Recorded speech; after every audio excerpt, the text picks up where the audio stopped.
Aloha and welcome back to Nepali Coast Adventures in Paradise, brought to you by NepaliWhale.org. Now, as we go along the coastline here, we're going to go from Hana all the way to Hana. First stop, Hana Alola Cove. You can see the three different caves down below, and look at the top up there towards Space Rock. Look to the right to the little valley, and then just around the corner from that waterfall, it's hidden away, is the Pirate's Cave. Now, as we go up on the coastline trail, you can just see how incredibly beautiful it is. We're looking down here towards the Hanakoa side, really lush, so many greens. Where do you begin? The Alola tree to your right almost looks kind of like an old Dr. Seuss tree, so to speak. And you see the ridge lines coming up in the far there. We're looking towards the parts of the Bali High ridge lines. Look back up, we're coming up towards what's known as Space Rock. Space Rock is at the very top looking up from the cove. And you see a few people just kind of hanging there. There's Space Rock at the top. Look at the watercolor down here. It's got that electric Windex blue. It's only maybe about 20 feet, 25 feet deep in some areas down there. The white sand bottom reflects from the sun and just lights it right up. It's kind of a stark contrast from the black lava rock cliffs. As we look back down along the cliffs, and the first point you see up there, that separates the Pirate's Cave from Hana Alola Cove, and you see part of Space Rock sticking up there. Just a stunning, beautiful day.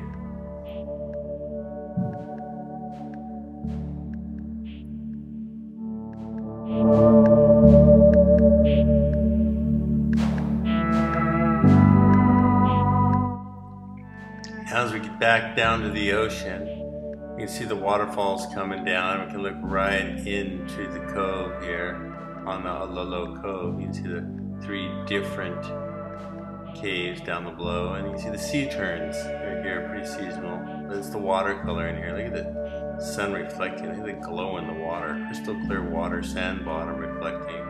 Patches of rocks down there.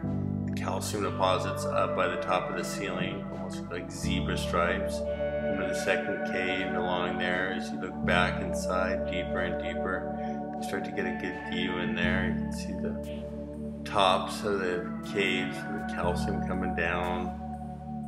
Zebra stripes, the only way to describe this. And then you see that pink and purplish surface coral coming up. And again, the watercolor just stunning. Deep inside the cave, you get a different view, and the sunbeams hitting in the summertime. Look at the glow on the left there. It's kind of a turquoisey blue, more of a greenish color to it. And as you come out, you get a sense of just how big it really all is. Just electric. As we look to the right, we're going to come out towards the second cave here in the middle. You're like deep inside there. So you got the rocks in there. They're so grounded down, and pink surface corals on them. They almost look like giant Easter eggs. You kind of get that idea, like a big Godzilla egg stashed in there. Inside the water here, inside the cove, there's some big turtles once in a while, just looking around for their favorite seaweed, gracefully just cruising through the crystal clear water. We come back over to the last cave here. It's shaped more in the shape of like a skull, really round. A few resident sea terns in here. It goes back pretty deep. But again, it's just, every cave's water just reflects. There's a good shot of the water. It's just amazing. Like way back in there. And then back along the coastline again. Now as we turn from the cove, around the waterfall, we're coming up towards the Pirate's Cave. These waterfalls are just amazing, what we see down by the ocean, but up here in the valleys and along the trails, so you see these crystal clear streams coming down through these big volcanic rocks. It's so beautiful. The Pali Coast Trail is that once in a lifetime trek that people always talk about. As we come down here, we see where the water ends up on the ocean, just right in the front of the mouth of the Pirate's pirate scan. It's the biggest cave along the Pali coast. Just to the left of that, just out of distance of seeing here, is the baby pirates. And we go in here. There's the baby pirates over there to the left. As we go in here, you can see the surface coral's kind of bleached out white. It's more summertime. See the kayakers coming out. Look at the watercolor in here now. It's more of a sapphire blue. Just the way the shadows and stuff come inside here. There's two small little caves that split back at the very back. Enough room maybe to manage a kayak to go in there, but no raft to really drive in there. And it's just amazing when you bring people in there how they get that feeling like it's the Goonies cave. Inside the cave, there's got that real smell of the, it used to be a Mexican seafood restaurant or something in the who knows what days, but it's got that smell to it. And back onto the trail. We're starting to get past over towards what's known as the Double Door Cave. You can see the beauty. We're getting up towards Waikahao Valley. The smell up in this valley smells like a kind of a natural ammonia. It smells more like a Windex smell to it. It's amazing. When you get towards the west side, it's more of a sagey smell. Okay, here we are going towards the Double Door Cave. You can see the sun coming through. This is in the afternoon. This, I think, is the most beautiful thing on the whole Pali coast. It's just this beam that comes down. Now look at the milky white part coming through. Those are calcium deposits coming up from the fresh water. It's amazing. It almost looks like ghosts or something coming out from the circle of light there. You always get that idea. It's like that Star Trek look to it. Like, beam me up, Scotty. Here we go.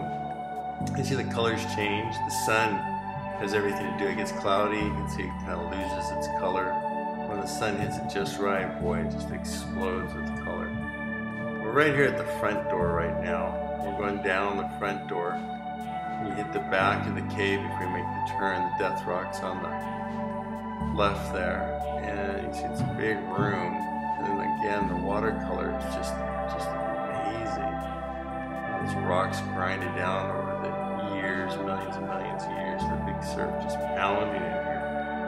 In the wintertime, the waves are so big, it becomes kind of a blowhole here. It just gets so pummeled by the big surf. Now we're coming back from the opposite way. We're going to go from the back door into the cave again. Kind of get a different perspective. We turn here, we take some photos in here, so it kind of stops it. Look at the glow again. Look at that. It's just amazing. Only happens for a short amount of time, usually in the summertime when the sun's nice and high and it can penetrate right through there. And if there are clouds, you won't get this. It's got to be cloudless to get this glow down in here. You take pictures of it, it's just amazing. It's just every time it's something different. And here we go, one good shot going right through all the way from the front door out the back door. It's kind of nice, just an uncut, one-time shot going through. Look at, see the calcium deposits, see the milky stuff? It's just weird. The sun lighting it up like lightning as that waterfall comes through right there. It's amazing because you're coming down and you don't really see where you can exit from here. It kind of gives that Disneyland ride, so to speak. Start to make the turn. See the rocks on the left there. The pink surface coral so bright in here because it doesn't really get bleached out by the sun. It's so deep inside. And then back to the trail now as we start to go up and past the Double Door or Waikahao Valley. Well, you can see the trade winds just blowing those winds again. That's 80% of the year it blows from the northeast direction. Now we get an overlong shot straight down below there. That's the back door of the Double Door Cave, and we're looking for these parts of the Pali High Ridge there. See the point sticking up there, and there's Hana Valley, waterfall way up in the distance. That ridge and the bridge we just look over on the right make up a good section. And here's our crew here. There's our buddies. There's Rob on the left. There's Brittany on the right. She's quite the photographer. It's quite a team. And at Alola, you always seem to get a few dolphins cruising by. There's abundance of sea life out here. All the currents come together. You never know what to see. Sometimes we get the hammerheads, like so prehistoric, so dinosaur looking. Sometimes we get the big manta rays feeding. These guys are amazing. You see his mouth wide open, just feeding just all those currents out there. Abundance of food for them. Then back over here to Hana again, the inside. And then up into the forest. A lot of kukui nut trees in here. When you're snorkeling, sometimes in the shallows, you can see these black, almost kind of bigger than a bean, like a chestnut size, almost round, just kukui nuts deep in the reef. They sink down in there. Amazing. Little forest right here in the hills, right over the ocean. I do suggest if you can do this hike, do it. This is something that everybody should do once in a lifetime. It's just the beauty and just the challenge. Hana is just about 5.5 miles on the hiking trail or so. And a beautiful valley. Definitely a place you want to camp and explore and check out. Don't rush the trail. There's a lot to be seen. Just take it all in. Enjoy those moments.